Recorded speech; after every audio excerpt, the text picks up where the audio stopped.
Good morning, everyone, and welcome to this session on data protection and Brexit. My name's Eleanor Deuce. I'm a director in Fieldfisher in our London office, and I worked on Brexit previously in the UK government, and also was the UK's lead lawyer on the negotiations on the GDPR. So it's great to be talking to you this morning about those two topics. And with me is my colleague, Olivier Proust. Olivier, do you want to introduce yourself? Yes, thank you very much, Eleanor, and welcome to everyone. I'm delighted to be joining Eleanor on this Brexit series, focusing on the data protection and data flows between the EU and the UK. I'm a partner at Fieldfisher in the Privacy, Security and Information team based in our Brussels office, and I look forward to our discussion this morning.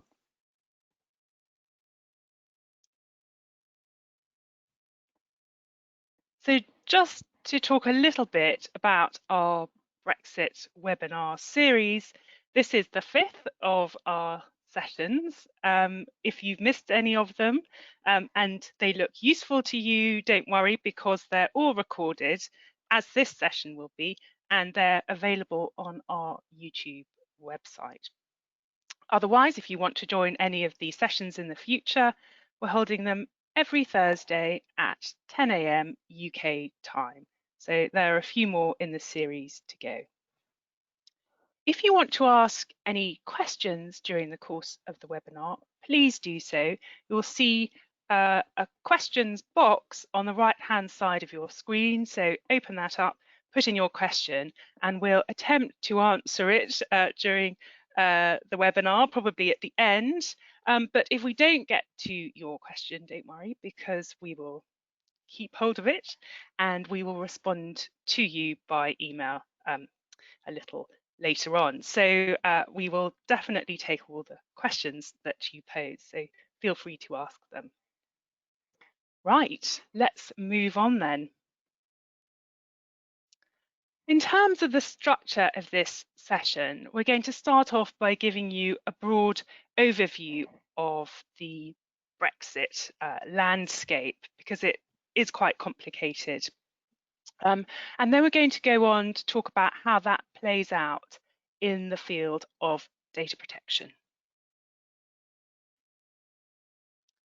So in terms of the learning outcomes for this session, by the end, you should be able to explain to somebody in your business what the overview is of the end of this year in terms of Brexit developments, how these translate into the data protection landscape, and finally, how this impacts both UK and EU companies. So moving on then, let's look at the overview. It's useful to think about the UK's relationship with the EU in terms of three phases. Firstly, the phase when the UK was an EU member state. Secondly, the period that we're in now, which is the transition period. And finally, what's going to happen once the transition period ends. And I'll be covering that shortly. So where are we now? Well, as I'm sure you all know, the UK left the EU on the 31st of January of this year and is no longer an EU member state. So at this point, we are in the transition period. So what does that mean? Well, the effect of Brexit hasn't really been visible in most contexts because the transition period means that EU law applies still to the UK in the same way as it did when the UK was a member state. So there's continuity in most areas. And the area, I think, where the UK's exit from the EU is most visible is in Brussels, because the UK is no longer represented in any of the EU's institutions, in the Parliament, in the Council. So when the EU meets to discuss and to vote on things, it meets without the UK. But in all other senses, there's really no difference. And in terms of data protection law, the GDPR still applies now to the UK in the same way as it did before. So there's continuity at the moment, and EU law still applies. So what happens when we get to the end of the transition period? Well, broadly speaking, there are three main outcomes. Firstly, it could be that the UK and the EU decide that they are potentially going to reach a trade deal, but they need a little bit more time. And so it's possible that there might be an extension to the transition period. I think that's probably unlikely for two reasons. Firstly, that there was scope to extend the transition period over the summer, and the UK government didn't want to do that. Although having said that, the EU is very good at being flexible when it wants to be. So I think despite that technical issue, there could still be an extension. But I think the second point is more important, which is that the UK government was elected to get Brexit done. That was the mantra during the election campaign at the end of last year. And so politically, I think it will be very difficult to extend the transition period beyond the 31st of December of this year. So the extension, as you'll see on the slide, is in brackets because I think it's not going to happen. The second possibility is a limited trade deal. Nobody thinks that this is going to be a deal which is broad and covers every area of the UK economy, but there could be a limited deal, and both parties are still negotiating in order to achieve that.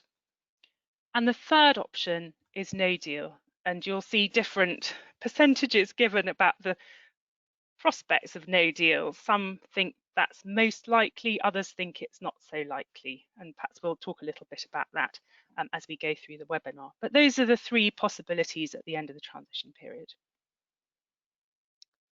So what happens at the end of the transition period in terms of UK domestic law?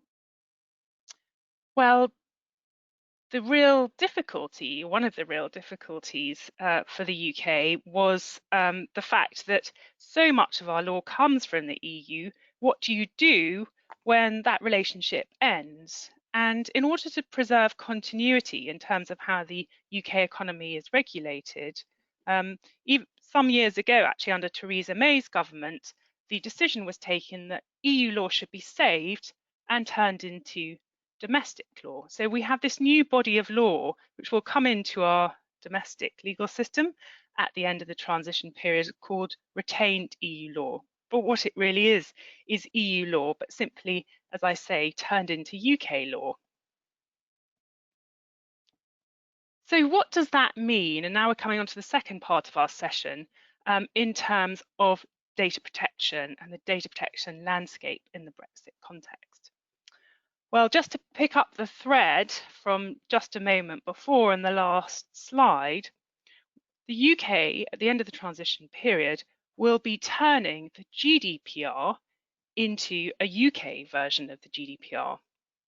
So to all intents and purposes, UK data protection law at the end of the transition period will look more or less exactly like EU data protection law. So the GDPR just is renamed essentially the UK GDPR, and the UK has the same standards and the same wording in its data protection law as in the EU. So how is the UK GDPR going to be interpreted? Well, in order to create that continuity of the law and say that it means the same thing after the transition period ends as it did before, the UK is going to be saving the past case law of the Court of Justice into its domestic legal system as well. So the Schrems II decision, for example, will also be UK domestic case law. But the future case law of the Court of Justice is not going to be binding on UK courts once the transition period ends. So that's where we see the beginnings of possibility for divergence if the UK courts start to take a different view on certain issues.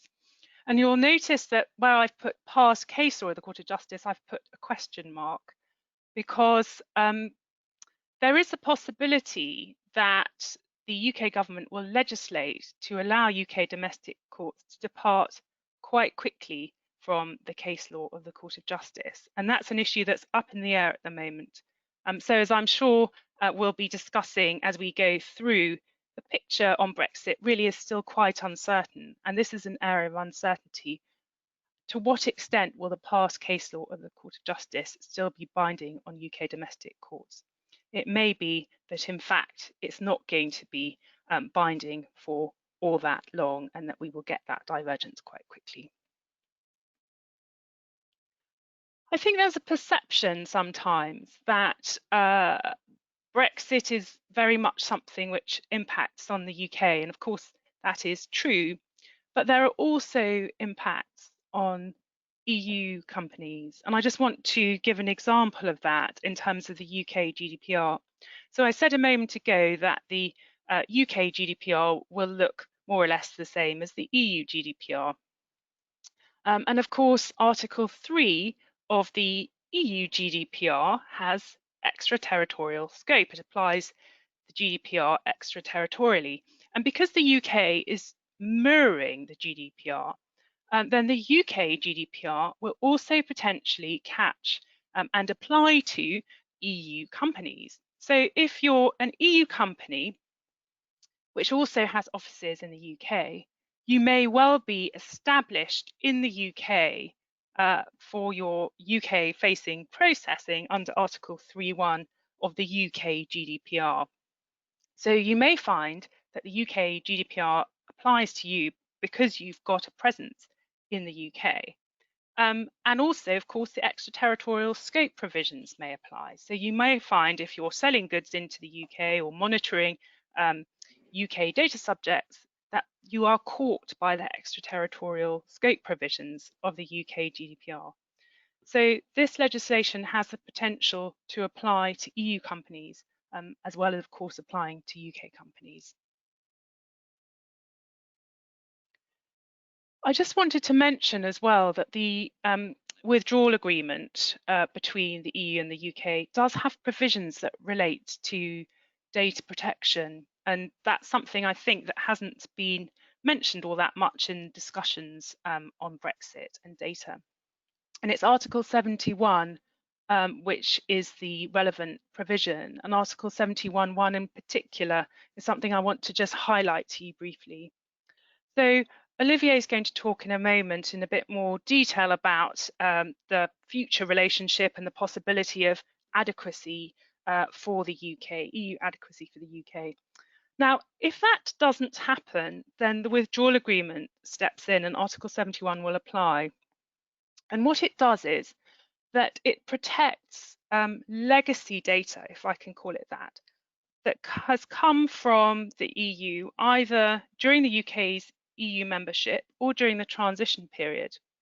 And that particular pool of data, that legacy data, has to be protected under the withdrawal agreement in accordance with the GDPR. But it's the GDPR as frozen at the end of the transition period on the 31st of December 2020. So if there isn't an adequacy decision, those protections in the GDPR will apply to that data. But also, both the past and the future, the new post-transition period case law of the Court of Justice will apply to that pool of data. So what does that mean in practical terms? Well, it means that potentially there are going to be a number of sources of data protection law after the end of the transition period. There's the UK GDPR, which I've mentioned.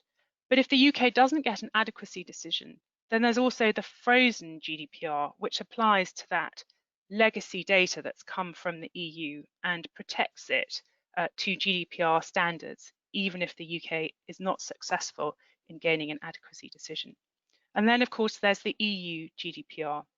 And potentially, as I said, we're going to see divergence between these sources of law, the UK GDPR perhaps moving off in a slightly different direction as a result of the decisions of the UK courts, the frozen GDPR staying as it was on the 31st of December 2020, and the EU GDPR, which will obviously be updated at some point. So potentially some complexity there. Now I'm going to hand over to Olivier to talk about the adequacy decision, which I just mentioned. Thank you, Eleanor. And maybe just as a quick reminder to our audience that if you want to ask any questions, feel free to do so and insert your question in the question box that is available, and we will pick those up at the end of this session. So as Eleanor has explained, the adequacy decision is going to be really the key point in the remaining discussions around Brexit, specifically on the data protection aspects of Brexit and the data flows between the EU and the UK. And before we sort of dive into what are some of the potential stumbling blocks or difficulties for the UK to obtain the adequacy decision, I just want to give a brief reminder to everyone what the adequacy decision is. Now, the adequacy decision is provided for under Article 45 of the GDPR within the chapter dealing with international data transfers, so transfers of personal data outside of the EU. And obviously, this is important in the context of Brexit because, as we all understand, the UK is going to become a third country, meaning a country outside of the EU, and therefore those provisions under the data transfer chapter of the GDPR will apply. Essentially, the Article 45 describes the regime and explains how the adequacy decision is issued. But just I think it's also useful to remind to everyone that the Court of Justice of the EU in its Schrems 1 decision, the one that struck down Safe Harbor in 2015, defined adequacy as meaning essentially equivalent.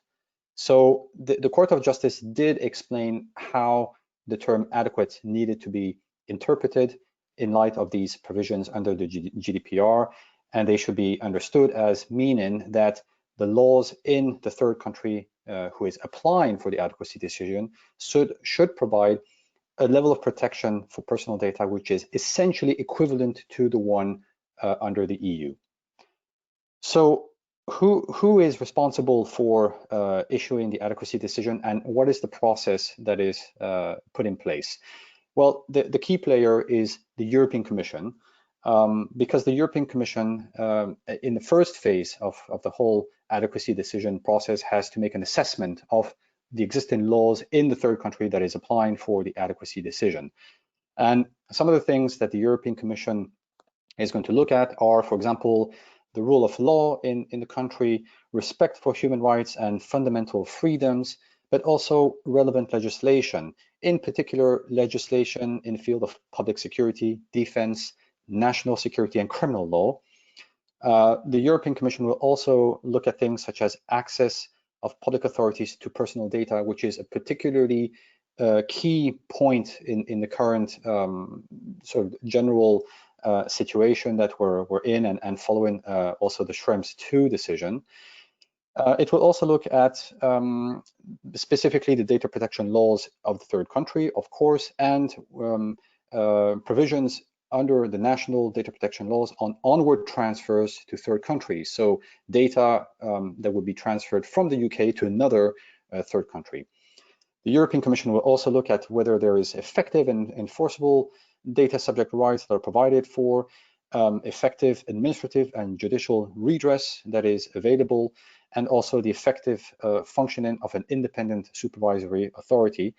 And last but not least, the international commitments and legally binding conventions that the third country has accepted to comply with. So as you can see, the assessment by the European Commission is quite detailed and quite comprehensive. In terms of the process, and I think this is also important to understand some of the potential blocking or sticking points that may occur in the future. Once the European Commission has completed its assessment, it issues a draft decision.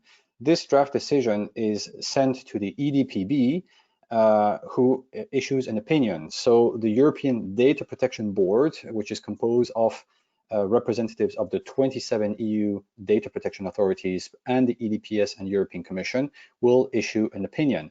And then in the final stage, it has to be approved by all of the 27 EU member states and the full College of Commissioners of the European Commission before the adequacy decision is formally adopted and comes into force.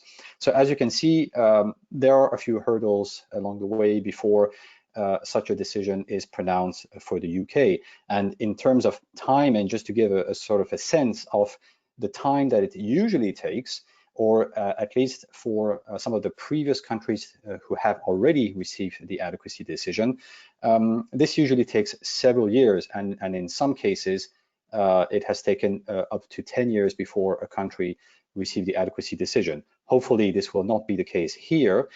But just as a final remark as well, which is important, I think, to highlight, that the GDPR also provides for now a periodic review every 4 years of the adequacy decision. So here again, it's important to understand that once an adequacy decision, or hopefully when an adequacy decision is granted to the UK, it is not set in stone. The European Commission can review it, can also repeal, amend, or suspend any adequacy decisions that it issues and pronounces for third countries, and it will continue to monitor the legal developments in those third countries in order to make its ongoing assessment of the regimes in those countries. So with that recap of what the adequacy decision is, let's look a little bit at some of the possible stumbling blocks. I mentioned already a few that have to do more with the process itself and the different parties that are involved in approving the adequacy decision.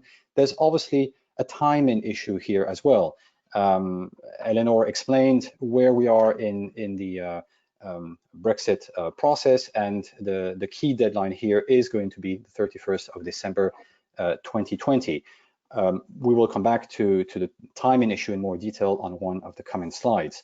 But I think there's another important potential blocking point that is worth highlighting here is the UK's Investigatory Powers Act. And I would like also to discuss this in the context of a decision that was issued by the Court of Justice of the EU just a few days ago. This was on the 6th of October, and I'm sure you've probably heard about it. Following some proceedings that were brought by different groups, including a proceeding that was brought against the Investigatory Powers Tribunal in the UK, and there were similar actions brought in other countries such as France and Belgium. But in a nutshell, and the reason why this decision is important is because the court issued and decided that the e-privacy directive precludes national legislation from requiring providers of electronic communication services to carry out a general and indiscriminate transmission of the traffic data and the location data that they hold about their users, and to provide all this data to the security and intelligence agencies for the purpose of safeguarding national security. That is the first point. And the second point, it also precludes, once again, the general and indiscriminate retention of that same data as a preventive measure. And the reason I mention it is that we can all understand why, and this is actually not a new discussion because the UK's Investigatory Powers Act came into force in 2016, but this decision of the EU Court of Justice sort of brings the whole discussion to a new level, and potentially the European Commission, in its process of assessing the laws of in the UK, may start paying closer attention to these laws that exist in the UK, and this could be a potential blocking point.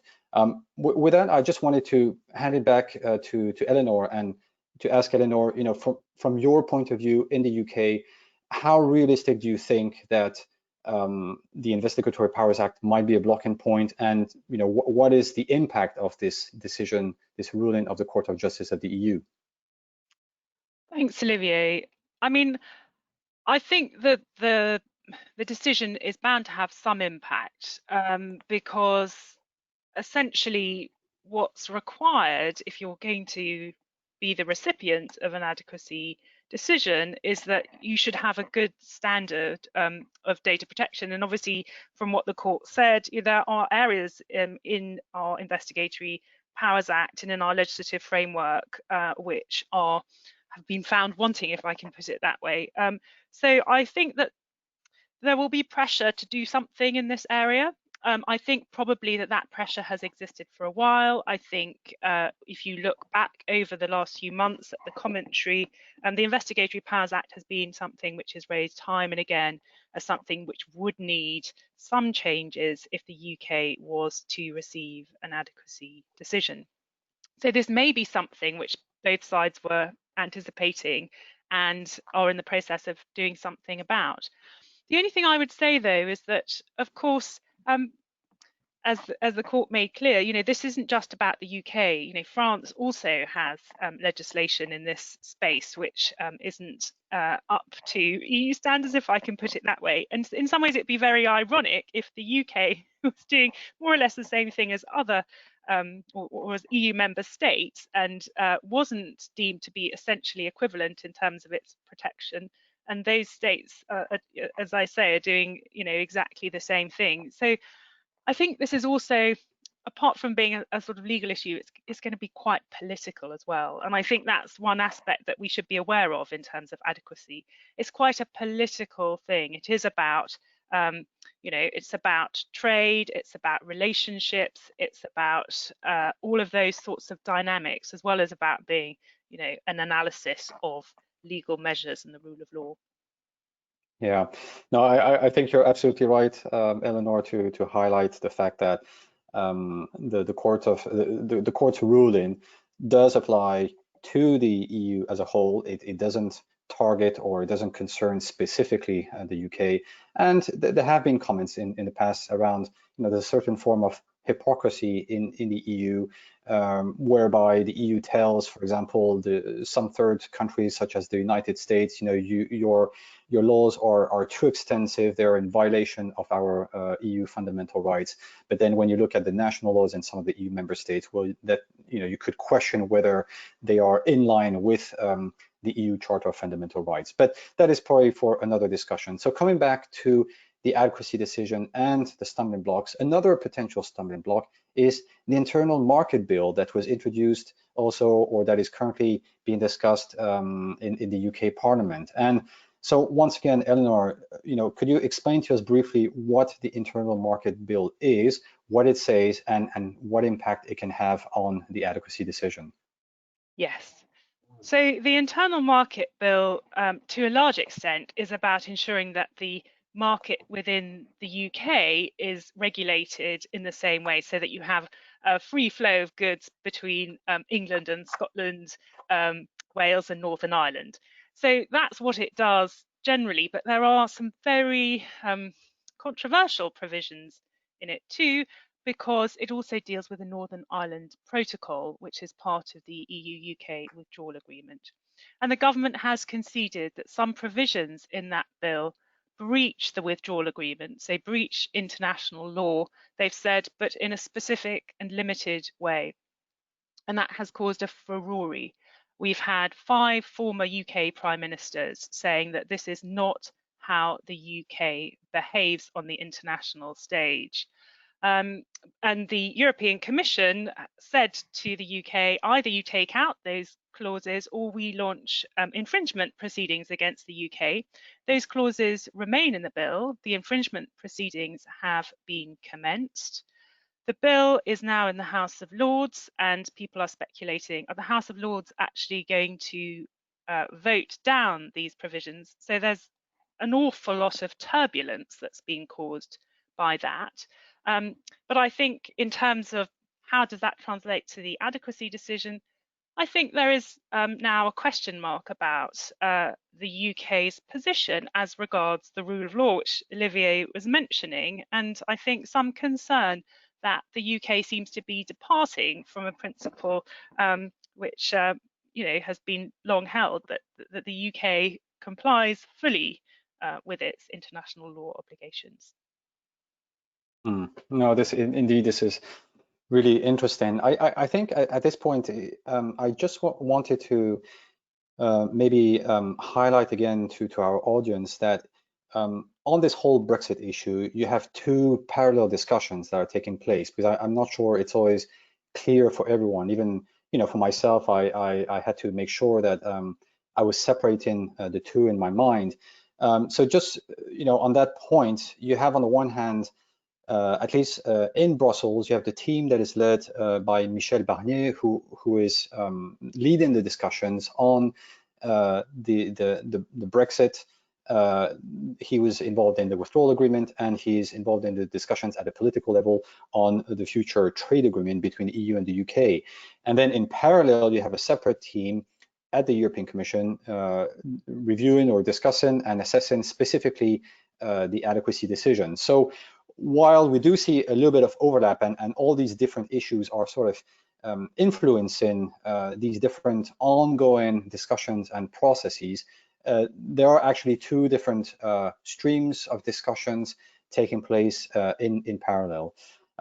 With that, I think, just to sort of recap a little bit and open this discussion further on the possible divergence between the EU and the UK, I just briefly wanted to come back to, if we go back a few months, and particularly last February, the UK Prime Minister Boris Johnson at the time said in a written statement, this was made to the House of Commons, that the UK would develop a separate and independent policies, and this would be in a range of different fields, including data protection. And I think at the time he was also presenting his national data strategy. So since then, there have been some statements that were made and signals that were being sent by the UK that possibly the UK may diverge from the European data protection framework. So in your opinion, Eleanor, are we still in this sort of in the same situation or mindset, or have things evolved since that February statement? That's a really good question, Olivier. I mean, that statement did cause some consternation, because we thought we were going to have the GDPR as UK law, the UK GDPR, and there would be a level of continuity. And that statement did really worry everybody. But since then, the UK has set out its stall in quite a lot of detail on the adequacy negotiations. And in those papers that the UK put forward as its negotiating position, essentially on adequacy, it was very clear that the UK is going to adopt the GDPR as national law. There was also a real emphasis on retaining our domestic human rights framework, the Human Rights Act. And there has been since then discussion that we would not necessarily retain the Human Rights Act and about divergence, but the latest position and the latest guidance that's come out very, very recently from the UK government makes it clear that the plan to have the UK GDPR and to keep the same standards and to obviously hopefully obtain and retain an adequacy decision, are very much current government policy. The only caveat to that is that the UK has said and has made it clear, for some months, and this is set out again in the UK's negotiating position on adequacy, that it does want to develop its own international transfers mechanisms. So I think that's where we may see a difference. But in terms of diverging from EU standards, I don't think that's going to happen, because the UK is very keen, I think, to have an EU adequacy decision and wouldn't want to do anything to jeopardize that. So that's the position, I think. And something else that we have seen as well is different views or different positions between the UK government and the UK legislator. And if I just take one example, no later than last Tuesday, this was on the 13th of October, the House of Lords published a report on the future relationship between the UK and the EU, in which it highlights there is a possibility that the European Commission may not grant the UK a data adequacy decision. And I think, you know, in our previous discussions, Eleanor, you would tell me this has existed already for some time, that the UK legislator has some concerns about this possibility that the UK may not receive the adequacy decision. Absolutely, because any additional barriers to trade potentially have, you know, significant repercussions, and data is such an important export and import. So I think Parliament's very, very keen to see this adequacy decision put in place.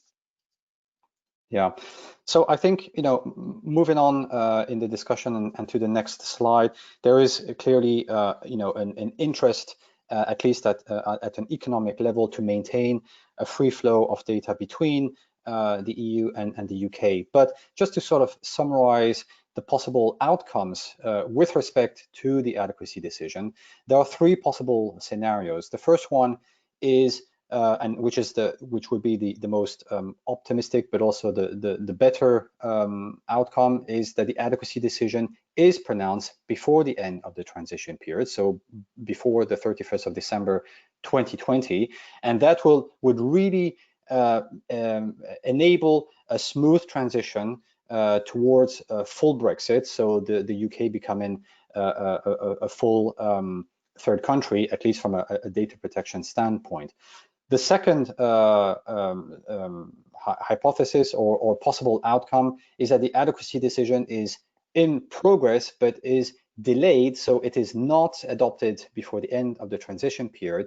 At that point, as Eleanor explained earlier on, the Article 71(1) of the Withdrawal Agreement will apply, which in a certain way would enable also a fairly smooth transition. It wouldn't be that suddenly there will be no existing data protection regime in the UK, but we would be in a different scenario compared to the first one. And then finally, the third scenario is the adequacy decision is not pronounced at all. Obviously, this is not a scenario that we wish for.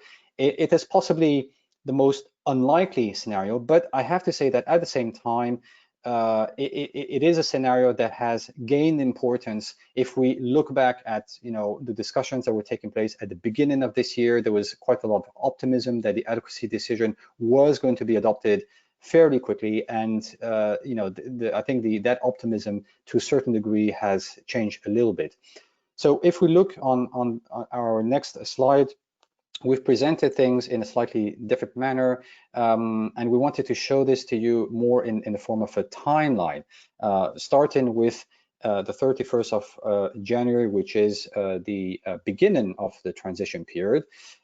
We are currently still in this transition period, so it's an ongoing process, and as we've explained, the whole process for the adoption of an adequacy decision at the European Commission is in progress. And then the key question is, what is going to happen? What situation will we be in on the 31st of December of this year? And that is when the three scenarios that I just mentioned are all three possible options. Either no adequacy decision has been pronounced, or the adequacy decision is in progress, is pending, and possibly, you know, might be pronounced in the weeks or months at the beginning of 2021, or no adequacy decision is pronounced at all. And that is the reason why you have two question marks on those the two circles there. At this point, I think it's also interesting just to mention the SCCs, the standard contractual clauses, because for those of you who have been following the news, you'll have heard that the European Commission, I believe it was Vice President Margaret Vestager, but also Didier Reynders, who both alluded to the possibility, and I think they were very cautious in not being too specific there, but the possibility of the updated standard contractual clauses being adopted before the end of the year, possibly around Christmas of this year. Now, this is very interesting because this is, while it's not directly related to Brexit, it is also a key issue that privacy professionals are very much awaiting. And we know that the European Commission has been working on this new set of standard contractual clauses, but was waiting for the ruling of the Court of Justice of the EU in the Schrems II decision and did not want to publish them before that ruling was issued. And from what we are hearing, there are still certain maybe amendments or some wording that still needs to be put into the revised standard contractual clause before the European Commission can make them public. So we see that, as always, in the field of data protection, there are several moving blocks, and so we'll have to keep an eye on that as well. With that, if we move on to our next slide, and this sort of to wrap up and give an indication to our audience of what some of the key takeaways are in this whole discussion, and what can companies do in this highly complex situation. Well, I think one of the first things is that companies are going to have to go through the exercise of assessing their data, assessing what data they are collecting and processing, and where they are storing this data. This is particularly important in the context of the terms of the withdrawal agreement, and if this Article 71 provision of the withdrawal agreement applies, which makes a distinction between data that is stored in the UK and data that is not stored in the UK. Something else that companies should think about is reviewing, updating their existing data transfer agreements, if they have such agreements in place, and also if they already have existing standard contractual clauses with third parties and with their service providers in the UK. They may already start now to review, revise, or at least have discussions with the parties around the changes that need to be made to those contracts. If companies have not put in place any standard contractual clauses yet, then they may consider doing so. It's never too late. And in any case, if you don't have any SCCs at all, there is a risk that you might find yourself very soon in a situation where you are unlawfully transferring data to the UK. So as a preventive measure, it's always good to put those SCCs in place. Some companies are in the process of having BCR adopted or already have them approved. This, of course, the BCR is sort of the gold-plated solution for international data transfers. I won't go into any detail here, but as you know, the ICO is no longer the lead DPA on BCR. So if the ICO was your lead DPA, you should consider transitioning and transferring your BCR to another DPA in one of the other EU member states. And then there is obviously the more sort of pragmatic or technical solution, which is relocating data centers and warehouses in the EU. I think some companies may be doing this. This obviously is not going to be possible or realistic for all companies, and it can be particularly costly and burdensome. So this will probably be a limited solution, but nonetheless, we are seeing that some companies are considering doing this. And then finally, the final sort of thing that some companies, or maybe even the majority of companies, might want to do is just wait and see, and which is a quite logical reaction in the given context, given all of the uncertainties around how Brexit is going to unravel. I should say, though, that while there is some logic to this wait and see approach, it does contain a certain degree of risk.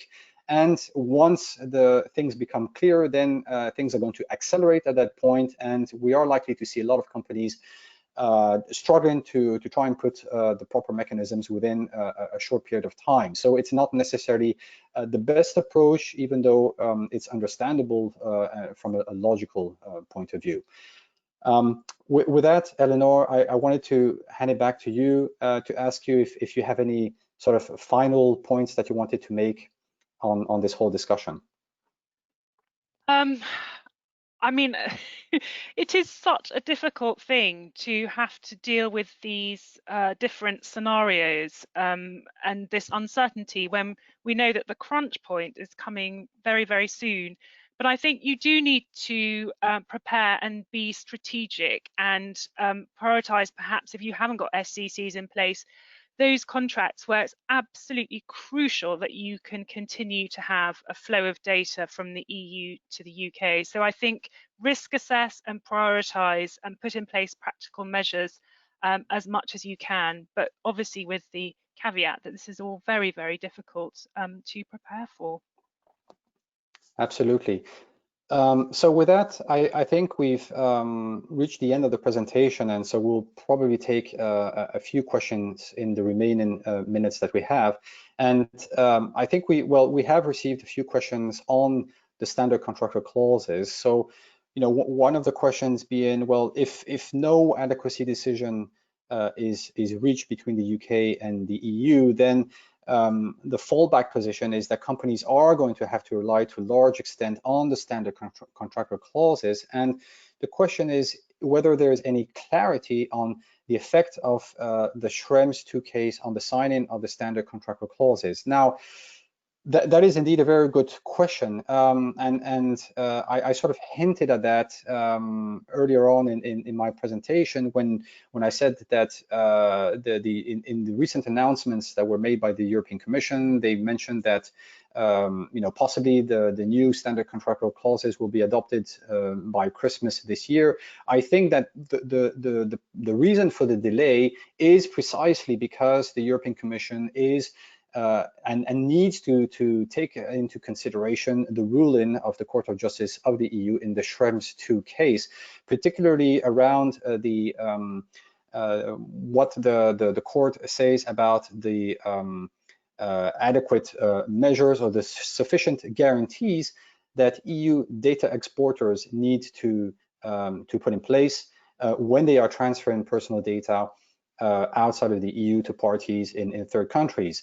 So possibly and hopefully I would say the standard contractual clauses, the new set of clauses will provide some clarity on that.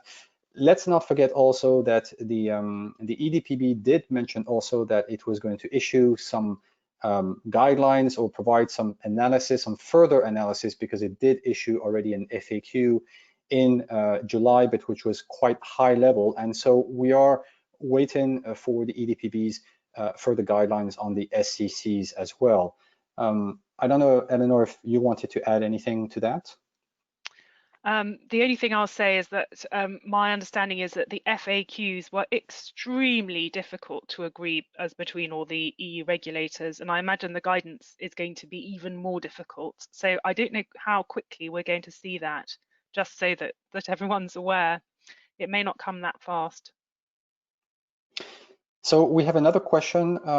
Is it likely that the UK will adopt and use the SCC and amended SCC for international transfers after Brexit, or is it likely that the UK will be drafting its own version of the SCCs? And I think, Eleanor, well, you also briefly mentioned that there will possibly be a UK version of the standard contractual clauses. Do you want to maybe say a few additional words on that? Yes. So the position is that if the SCCs are adopted before the 31st of December, and this may be why the Commission were talking about that they would adopt them by Christmas, then they will automatically become part of UK law under our domestic legislation. So they'll be converted into the UK SCCs, if I can put it that way. If they don't get if they don't get adopted before the end of the transition period, then they will not form a mechanism. The new ones will not form a mechanism for transfers. And yes, there will be the UK's own version of the SCCs, we haven't yet seen anything drafted, so those may take a while to come. But it could be that for a while, the only SCCs which are available in the UK are the old version of the SCC, simply because the new version didn't get adopted in time. I think the Commission wants to avoid that, though, because regulatory divergence is going to be costly for businesses, and I would have thought that they would. The reason why they've set Christmas is because they do want the SCCs to look the same in the UK and the EU for as long as possible to make things easier for companies. Hmm. So I'm just conscious of time, and I think we can take maybe just one final question. Another question for you, Eleanor, whether you can specify briefly the difference between the UK GDPR and the frozen GDPR. And I think that's something you mentioned on one of your earlier slides. Yes. So the UK GDPR and the frozen GDPR won't look very different because it's just the same text, but there will be some differences. And the UK GDPR is meant to function, obviously, as a standalone piece of legislation when all the reciprocal rights and obligations, and particularly the regulatory cooperation mechanisms, don't apply. So changes are made, and I've talked about the UK international transfers regime, and the UK GDPR does cater for that. The frozen GDPR also doesn't have those reciprocal relationships because the UK regulator is not able to join the EDPB once the transition period started, actually, rather than end. So already the UK Information Commission is not part of the EDPB. So there's not much difference between the UK GDPR and the frozen GDPR. Neither of them create these reciprocal relationships. But in terms of the frozen GDPR, I think the main difference is going to be that the standards remain exactly the same, whereas with the UK GDPR, we may see some difference, particularly if we get divergence in terms of court decisions. The UK court's going in a different direction from the CJU, and the frozen GDPR obviously has to be interpreted in accordance with the past and the future case law of the CJU. So I think there will be differences opening up as time goes on. Fantastic. So I think with that, we are reaching the end of this webinar session. I did want to also give you a brief overview of some of the resources that we have available, a practical checklist. You can also visit our Fieldfisher Brexit blog, which is available on our website. We also have a Brexit task force hotline, all of which is available on our website. And with that, I would like to thank everyone for attending. I want to thank also Eleanor for doing this wonderful webinar together. This was great fun. Once again, the session is recorded, and you will be able to find it on our website and YouTube channel. And as always, I apologize if we haven't had time to answer all of your questions. Do feel free to send us your questions by email, and you have our contact details appearing on the final slide. And for those of you who want to continue with the Brexit webinar series, the next one will be on the 22nd of October. We'll be dealing with the immigration aspects of Brexit. So with that, everyone, please stay safe. Thank you very much for your attention, and have a wonderful day. Bye-bye.